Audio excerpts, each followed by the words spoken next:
Da bi povrće kao što su paradajz i krastavci obilno rađali, potrebna im je velika količina prihrane.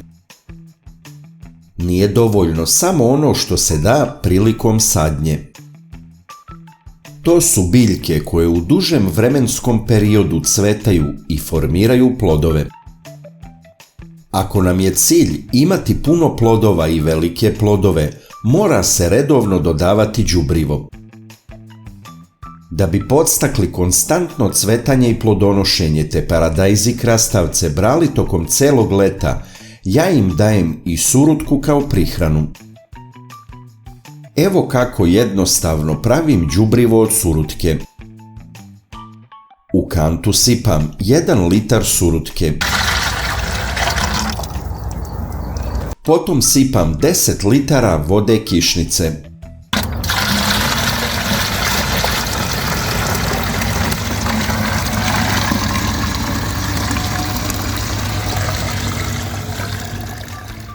Prihrana od surutke je spremna za primjenu. Zalivam paradajz i krastavce.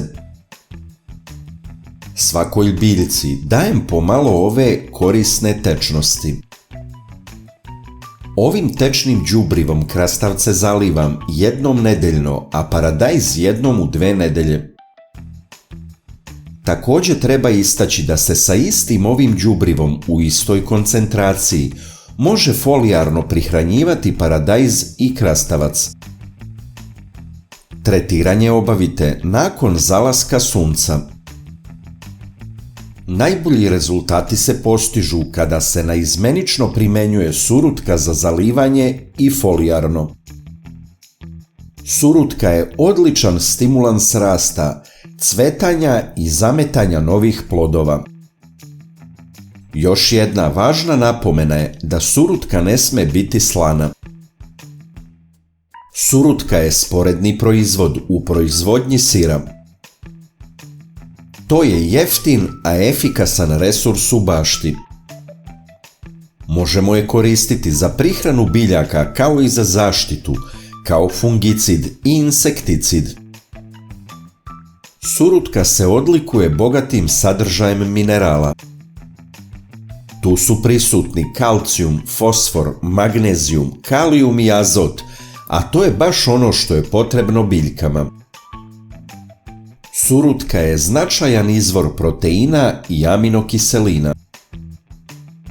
Koristi se u bašti umereno jer može zakiseliti tlo. Nikad nemojte koristiti surutku pre nego što je razblažite sa vodom, jer bi mogla izazvati ožegotine po listovima. Surutka se pokazala kao odlično sredstvo za zaštitu biljaka. Mlečna kiselina i enzimi iz surutke imaju antigljivična svojstva. Prskanje surutkom je korisno preventivno sredstvo u borbi protiv plamenjače. 1 do 2 litra surutke se razblaži sa 10 litara vode, a za još bolju efikasnost možemo dodati 10 kapi joda. Može se koristiti za zaštitu paradajza, krastavca, paprike, patliđana, tikvica i vinove loze. Koristi se i protiv još nekih oboljenja kao što je pegavost listova, plesni i drugo.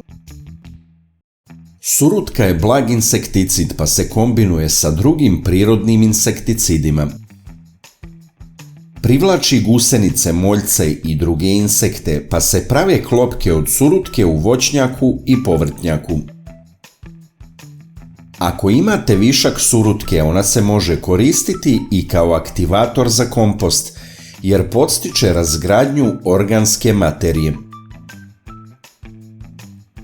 Najlakši način da podržite naš rad je da lajkujete video.